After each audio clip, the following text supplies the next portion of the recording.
भाई भिडियो को शेष जाए देख ना मत कहबनी एत स्वादिष्ट खाଇବା ମୁଁ କୋଉଠୁ ମଗେଇଥିଲି କାହିଁକି ନା ତମେ ଯଦି ହଷ୍ଟେଲ ରହୁଛ କିମ୍ବା ଘରେ ଏକା ଅଛ ଏଇ ସ୍ୱାଦିଷ୍ଟ ଖାଇବାର ମଜା ନେବାକୁ ଚାହୁଁଛ ସେ ବି ପୁଣି ଫ୍ରି ଡେଲିଭରି ସହ ତାହେଲେ এই ଲିଷ୍ଟକୁ ଜଲ୍ଦି ଜଲ୍ଦି ଏବେ ହିଁ ସେଭ୍ କରିଦିଅ ଆଉ ତୁମ ସାଙ୍ଗମାନଙ୍କୁ ସବୁ ସେୟାର କରିଦିଅ। ହେଲେ କୋଉଠୁ କେମିତି ଖାଇବା ମୁଁ ମଗେଇଥିଲି ଏଇ ସମ୍ପୂର୍ଣ୍ଣ ଭିଡିଓଟି ଦେଖିଲେ ଆପଣ ମାନେ ଜାଣିପାରିବେ। अरे से दिन जो तू घर को खाଇବା सब ऑर्डर करथिलु कोड ऑर्डर करछु मते कहलु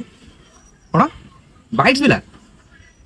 अच्छा अच्छा ठीक अछि हम देखुछि र हाँ आज्ञा मो सांग कहवा अनुसार बाइट्स बिला ऐप को डाउनलोड करी सेथिरे थिबा मेनू को चेक करथिली सतरे ऐप रे थिला बहुत ही user friendly breakfast lunch dinner option थिला ता भितर इत्ते सारा मेनू थिला वेज एंड नॉन वेज रो बहुत कॉम्बिनेशन तो डेरी न करी मु मोर मन पसंद रो खाଇବା सब ऑर्डर कर देथिली खूब अल्प समय मध्य रे मो पाखरे आसी खाଇବା सब पहुंच जाइतला से भी फ्री डिलीवरी सहित जेहेतु मते लंच करिबार थिला तो मु मगैथिली गोटे वेज थाली जोथरे कि मते मिलतरा A1 क्वालिटी राइस दाल फुलकोबी आलू तरकारी काकुडी गाजर सलाड आ पांपड़ तापर मु मगैथिली पूरी को चिकन कसा आ फ्राइड राइस चिली मशरूम रो कॉम्बो फूड रो क्वालिटी के होबा क्वांटिटी हो दुईटा जगह थिला पूरा फ्री जबरदस्त आपण माने वीडियो तो देखि पारुथिबे आ जदी मु फूड रो टेस्ट ऊपर को जाउची ताहाले सत्य कथा कहबी भाई so tasty and so delicious मोर तो खाइबा हे गला एबे ऑफर विषय कहूची मन देई सुनथु जदी आपण माने न्यू यूजर ताहाले मात्र 100 टंका रो ऑर्डर ऊपर न्यू यूजर कूपन कोड के यूज करी 40 टंका ऑफ आ नेक्स्ट टाइम ऑर्डर रे 100 टंका ऊपर यमी 20 यूज करी 20 टंका ऑफ आ 150 टंका ऊपर हंग्री 30 कोड को यूज करी 30 टंका ऑफ पाई परिबे ताहाले भाई एमिति ऑफर को कोनी फ्री डिलीवरी मिलुची आ कोन दरकार एबे ही बाइट्स ऐप को इंस्टॉल करी घरे बसी निजर मन पसंद रो खाइबा सब ऑर्डर कर दियंतु रहली ताहाले बाय।